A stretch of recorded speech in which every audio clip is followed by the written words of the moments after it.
Have you ever felt like the world was crumbling around you and there was no way out? Like every step forward led to a deeper hole? Today, I'm going to share a story about a woman who faced her darkest hour and discovered a strength she never knew she had. Stick with me, because by the end, you might just find a spark of that same power inside yourself. Let me take you back to a small town nestled in the hills, where life moved slow and steady. Our story is about Emily. She was in her mid-30s, a mom to two young kids, Sophie and Ethan.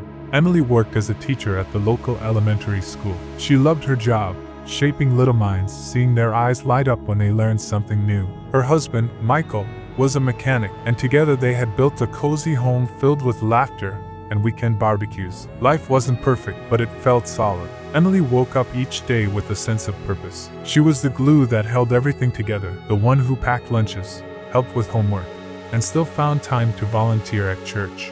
But you know how life can change in an instant, right? One rainy afternoon, Emily got a call from the hospital. Michael had been in a car accident on his way home from work. The roads were slick, and a truck had swerved into his lane. By the time Emily rushed there, the doctors were shaking their heads. Michael didn't make it. Just like that, her world shattered. The man she had loved since high school, the father of her children, gone.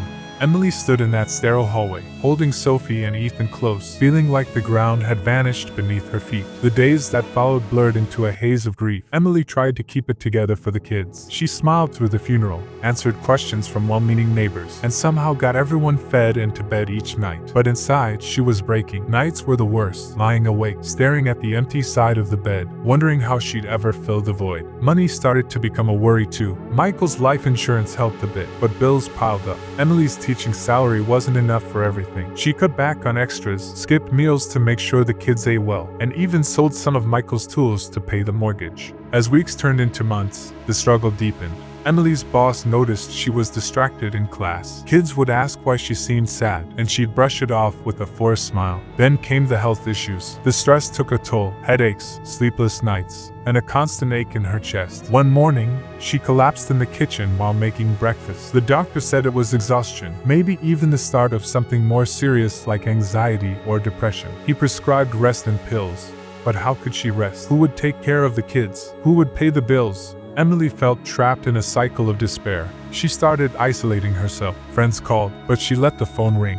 Family offered help, but pride made her say no. "I can handle this," she'd tell herself. But deep down, she doubted it. The turning point came one evening when Sophie, her 8-year-old daughter, found her crying in the bathroom. "Mommy, why are you always sad?" Sophie asked, her big eyes full of worry. Ethan, only 5, clung to her leg, not understanding but feeling the heaviness in the air. That moment hit Emily like a wave. She realized her pain wasn't just hers anymore. It was spilling over, hurting the ones she loved most. The conflict raged inside her. Should she keep pushing through alone, or admit she needed help? Doubt whispered that she was weak, that a real mother wouldn't crumble like this. Memories of Michael flooded back, how he always said she was the strongest person he knew. But where was that strength now? Emily questioned everything. Was she failing her kids? Failing herself? The nights grew longer, filled with what-ifs. What if she lost her job? What if the kids resented her for not being enough? The weight pressed down, making it hard to breathe. Then came the darkest hour. It was a cold winter night, months after the accident. Emily had just gotten a notice from the bank. They were behind on payments, and foreclosure loomed if she didn't catch up. The kids were asleep, and she sat at the kitchen table, bills scattered like fallen leaves. Tears streamed down her face as she whispered to the empty room, "I can't do this anymore. I just can't." In that moment, she felt utterly alone, like the universe had forgotten her. She thought about giving up, not in a dramatic way, but just surrendering to the pain, letting it swallow her whole. But here's where the story shifts. As she sat there, something stirred inside. Maybe it was a memory of Michael, or the sound of her kids breathing softly in the next room. Emily closed her eyes and took a deep breath. For the first time in months, she allowed herself to feel the full force of her grief, not fight it. And in that surrender, a quiet voice emerged. It wasn't loud or heroic. It was soft, like a whisper from her soul. "You've survived every bad day so far," it said. "You can survive this one too." That whisper grew into a spark. Emily stood up, wiped her tears, and grabbed a notebook. She started writing down her fears, the bills, the loneliness, the uncertainty. Then, next to each one, she jotted small steps. Call a friend for support. Look for a part-time job. Talk to the school about counseling. It wasn't a grand plan, but it was something. The next day, Emily reached out. She called her sister, who came over with groceries and a shoulder to cry on. She spoke to her boss, who connected her with a grief support group. Slowly, she opened up about her struggles. The group was full of people like her, widows, single parents, folks who'd hit rock bottom. Hearing their stories made her feel less alone. One woman shared how she'd rebuilt her life after losing everything in a fire. "Strength isn't born in easy times," she said. "It's forged in the fire of hardship." Emily took those words to heart. She started small changes. Mornings became routines of gratitude, thanking the sun for rising, her kids for their hugs. She found a side gig tutoring online, which brought in extra cash. The kids noticed the shift. Sophie drew pictures of Supermom, and Ethan's laughter returned to the house. It wasn't overnight magic. There were still tough days, but Emily learned to lean on others, to ask for help without shame.